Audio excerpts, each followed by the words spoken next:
ये double door fridge का हम लोग लीकेज चेक कर लिए और लीकेज चेक करने के बाद यहाँ पर वैक्यूम करना है। क्या करना है? वैक्यूम। और वैक्यूम करने के लिए हम लोग सेल्फ फ्रीज द्वारा वैक्यूम करेंगे। वैक्यूम जो क्रिया होती है वह दो प्रकार से होती है। एक सेल्फ वैक्यूम मतलब फ्रीज के सिस्टम के द्वारा वैक्यूम करना, और एक जो वैक्यूम होती है वह वैक्यूम वर्कशॉप कंप्रेसर या वैक्यूम पंप के द्वारा होती है। वर्कशॉप कंप्रेसर या वैक्यूम पंप। तो वर्कशॉप कंप्रेसर या वैक्यूम पंप के द्वारा जो वैक्यूम क्रिया होता है उसमें क्या होता है कि उसमें जो वैक्यूम जो होती है उसमें 100% एक्यूरेसी मानी जाती है, एकदम सब कुछ सही होता है।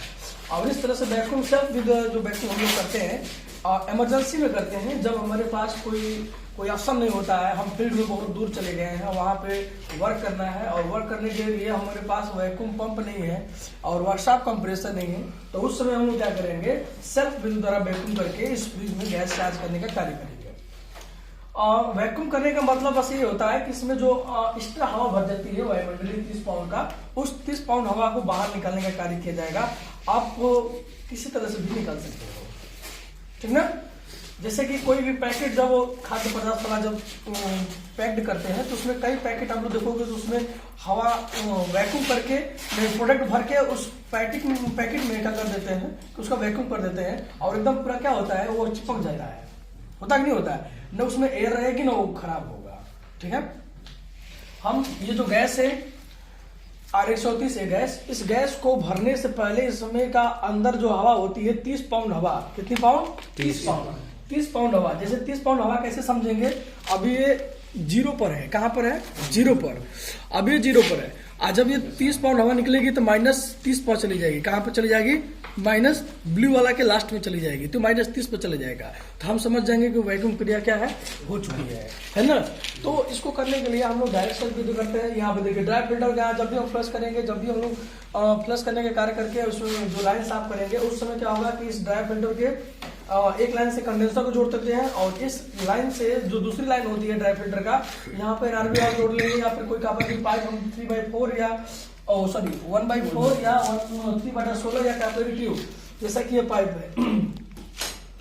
तो हमने यहाँ पे क्या किया है, अपने सेल्फ के लिए यहाँ पे NRB वाल्व को ही जोड़ रखा है। यहाँ से गैस को हम निकाल भी सकते हैं आसानी से और फिर से उसमें जो वाल्व लगा के इसको बंद भी कर सकते हैं, ठीक है? ओपन और क्लोज दोनों करने के कार्य करेंगे बिना वेल्ड किए। बात समझ रहे हम लोग?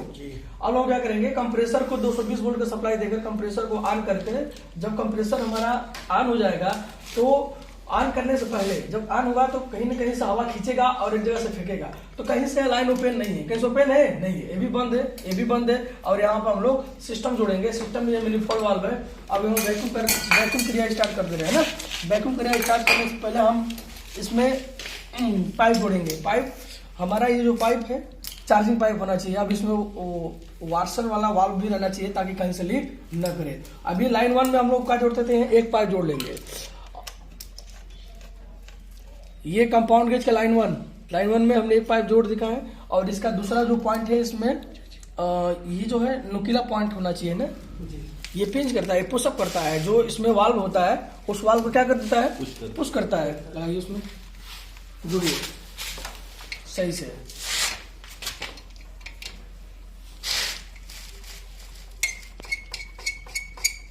तो ध्यान देंगे ताकि ये पाइप जो है कहीं से पिंच ना हो ना मुड़े, है ना? अब यहाँ से जोड़ लिए हैं और एक पाइप और ले लेंगे हम लोग और इस पाइप में हम लोग कामन में एक पाइप जोड़ देंगे सही तरीके से।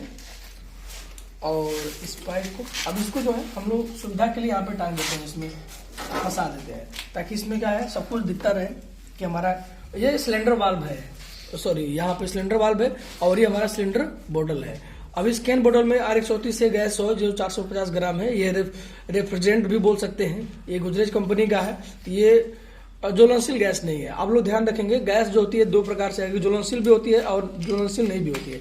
तो जो गैस ज्वलनशील होती है जब सिस्टम में पड़ जाए तो उसमें हम वेल्डिंग क्रिया कार्य नहीं करेंगे। ये बात ध्यान रहे। अभी फील्ड वर्क में काम करते समय यदि ज्वलनशील गैस है तो इस पर ध्यान देना है, ब्रीजिंग क्रिया नहीं करना है। ब्रीजिंग क्रिया तभी करेंगे हम पहले जो भी गैस है उसमें बाहर निकाल लेंगे या भरते समय या निकालते समय पूरा फिनिशिंग। हमको समझ में आना चाहिए कि इसमें गैस कौन सी है। अब हम लोग यहाँ से इसको कामा लाइन से बोतल को जोड़ के इस तरह से हम सिस्टम को जोड़ के रखेंगे। इस बात का सबको ध्यान देना चाहिए कि यहाँ से वैक्यूम सेल्फ वैक्यूम करने के लिए अब यहाँ से हमने वाल्व लगाया है, इस वाल्व को क्या करेंगे, ओपन कर देंगे। क्या कर देंगे, देखिए वाल्व को आप ओपन भी कर सकते हैं या फिर इसमें पुश करके ये इसी में दबाए रखिए, ठीक ना। तो हम सुविधा के लिए क्या कर दे रहे हैं, ओपन कर दे रहे हैं। आप लोग जब भी अगर इसमें इस पाइप को ना लगाकर अगर मान लीजिए दूसरा कोई पाइप लगा हुआ है ना, कापर की पाइप लगाए हैं तो ओपन रहेगा शुरू में, और जब वैक्यूम क्रिया हो जाएगा तो उसको वेल्ड भी करना है, यह बात ध्यान रहे। तो वेल्ड कब करना है, जैसे ही वैक्यूम हो जाएगा, है ना, तो वैक्यूम हो जाने के बाद यहाँ पे वाल्व लगा है तो इस वाल्व को हम निकाल लिए। देखिए वाल्व निकल गया ना, ये वाल्व निकाल दिया हमने, ठीक। अब इस वाल्व को निकालने के बाद हम ये लाइन ओपन हो चुकी है। अब इधर इसके स्थान पर कापर की पाइप होती वो भी क्या होती, ओपन होती, तो उसको पिंच करके उसको वेल्डिंग क्रिया करना पड़ता है जब वैक्यूम क्रिया हो जाने के बाद। कंफर्म है ना। अब इस सिस्टम को ऑन किया जाएगा और ऑन करने के बाद हम देखेंगे इसका जो एरो होगा, यहाँ से वाल्व 1 को खोल देंगे और ये वाल्व 2 जो होगा ऑफ रहेगा, मतलब ये वाला विभाग ऑफ रहेगा और ये वाला विभाग ऑन रहेगा। अब ये क्या करेगा, यहाँ से लेकर पूरे पाइप में और इस पाइप का और पूरे सिस्टम का यही इसी के माध्यम से हवा को क्या करेगा, बाहर की तरफ फेंक देगा। यानी इसके अंदर का हवा तो कहीं खींच नहीं रहा है, लेकिन इसी अंदर का जो भी हवा है उसको क्या करेगा, बाहर निकाल के फेंक देगा। तो जैसे फेंकेगा तो इसकी एरो घटेगी और -30 की तरफ जाएगी। कंप्रेसर को ऑन करिए। अब ये जो कंप्रेसर है ऑन हो चुका है। अब यहाँ से वाल्व को खोल दिया गया है। अब देखिए यहाँ से गैस जो है हवा निकल रही है, इस पूरे सिस्टम का हवा इस लाइन से क्या हो रही है, निकल रही है। और इसकी सुई क्या हो रही है, एरो घट रही है, -30 की तरफ जा रही है।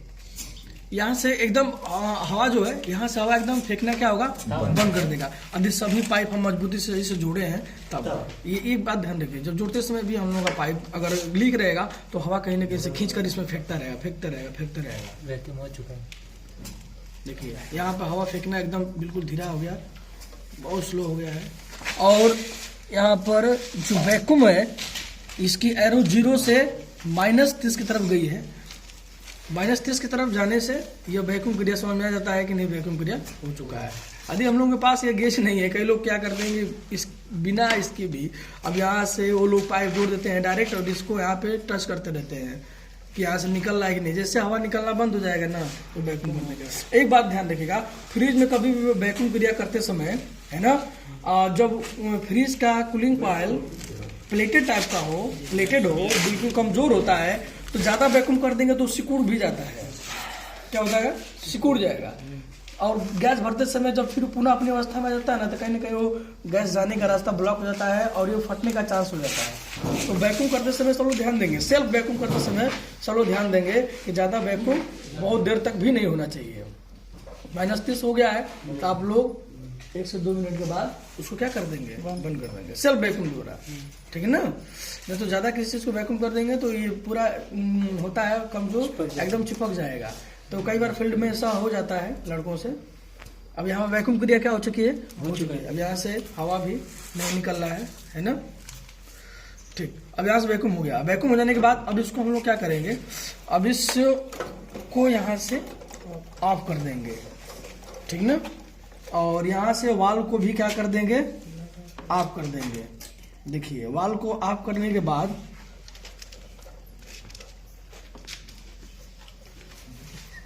बैलेंस नहीं बन पा रहा है, ठीक ना। वाल्व कर देंगे, बंद कर दिया जाएगा। अब यहाँ से भी बंद, ये भी इसको भी बंद कर दिया गया है और उसमें कंप्रेसर को क्या कर दिया जाएगा, बंद कर दिया जाएगा, ठीक। अब यहाँ से क्या करेंगे, इसमें से जो भी गैस होगा अब उसको निकालेंगे और इसमें डालने का कार्य करेंगे। अब यहाँ से जब वैक्यूम तोड़ेंगे, यहाँ से गैस ये खोल देंगे।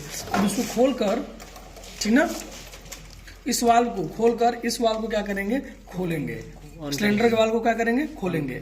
2 बार 3 बार आहिस्ते आहिस्ते खोल के स्लो मोशन में खोलने के बाद इसको 0 पर लाएंगे, फिर से 0 या और प्लस में 5 पाउंड तक गैस डाल देंगे। जब गैस इतना डल जाएगा ना तो वैक्यूम टूट गया है। अब फिर से कंप्रेसर को ऑन करके, फिर से कंप्रेसर को पुनः ऑन करके फिर इसमें से गैस हम लोग छोड़ते हैं। एक बार वाल्व को खोलेंगे, फिर दोबारा बंद करेंगे, फिर खोलेंगे, फिर बंद करेंगे। अब लोग 2-2 मिनट के अंतराल में, 5-5 मिनट के अंतराल में धीरे धीरे आहिस्ता आहिस्ता आधे घंटे के समय में पूरे गैस को 12 पाउंड है ना धीरे धीरे चार्ज कर देंगे। 10 या 12 पाउंड गैस को क्या करेंगे, इसमें रिफिल करेंगे, चार्ज करेंगे। जब चार्ज हो जाएगा कम सिस्टम चलेगा, यहाँ से ये गर्म होगा और कूलिंग कॉइल क्या होगी, ठंडा होगी, ठीक है ना। तो इसमें ये वैक्यूम क्रिया और गैस चार्जिंग क्रिया सेल्फ वैक्यूम द्वारा हो जाएगा अब, ठीक है। फील्ड वर्क में ऐसा जो हमारे पास वैक्यूम पंप न रहे तो इसका इस्तेमाल हम करके वैक्यूम करके गैस इसमें आसानी से भर सकते हैं, ठीक ना।